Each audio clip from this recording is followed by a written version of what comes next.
Nigel, one thing I wanted to ask you about was this. Look, when mauls are driven, whether it's from lineouts or it's from broken play and people set these up, we all understand that technically players in front of the ball, they could be deemed to be obstructing and so on to the letter of the law. But it's more or less accepted that if you get the ball back and you start to drive, then that's okay. What's starting to happen now, as far as I can see, is players are not only getting the ball to the back, but then joining another player on the back. So you effectively have a tail. And to me, that is a much more clear-cut case of it being obstruction. And yet, teams are being allowed to do it. What is the law on that? Yeah, the law is, Brian, if the maul is set up legally, so basically you set up a maul, and a maul is when you got two players from the attacking team with the ball, and one opponent bound onto it or more. So you only need three players, two from the attacking side, one from the defending side, to form a maul, then a maul is formed. Once a maul is formed, and it's got to be formed illegally, which means that the ball carrier makes contact with the opposition player and his teammate beside him without obstructing the opponents as well. That's the setup of the maul, so that's the first thing that's going to be legal. Once that is legal, then everybody joining that maul, from whatever side they join on, must join alongside or behind the ball carrier. Now, the laws of the maul, although, as you said, technically, when the ball gets passed to the back, everybody in front of him is offside, but that's exactly the same as a scrum. If you think about it, the ball comes to the number 8 feet in the scrum, everybody in front in that scrum is offside, but the phase law allows that to happen.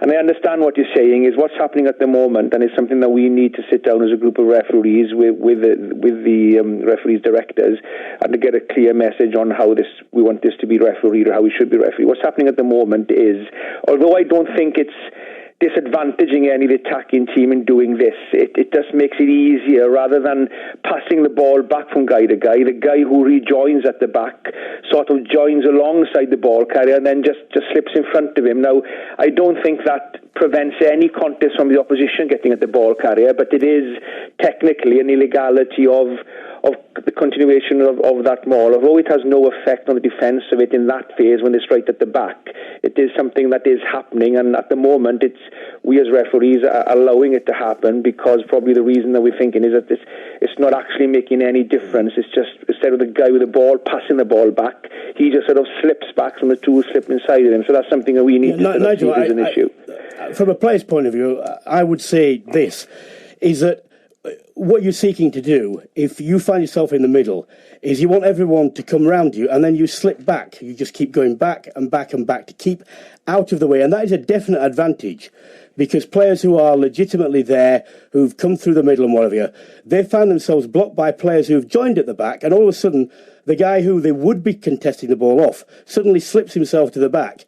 It might not even be bound for a lot of it. If it's not bound, then it becomes a truck and trailer. That's something that we should be picking up. That's something we should be focused on. If there's a detachment at the back, then that becomes a truck and trailer, and that becomes an obstruction offence. Then it's more difficult then in deciding whether, the fact that he doesn't actually slip the ball back to the guy behind him, that he actually slips behind that ball, and it's a bit more of a tricky area, but it's something that we need to look at if it becomes an issue in the game. I don't disagree with you there.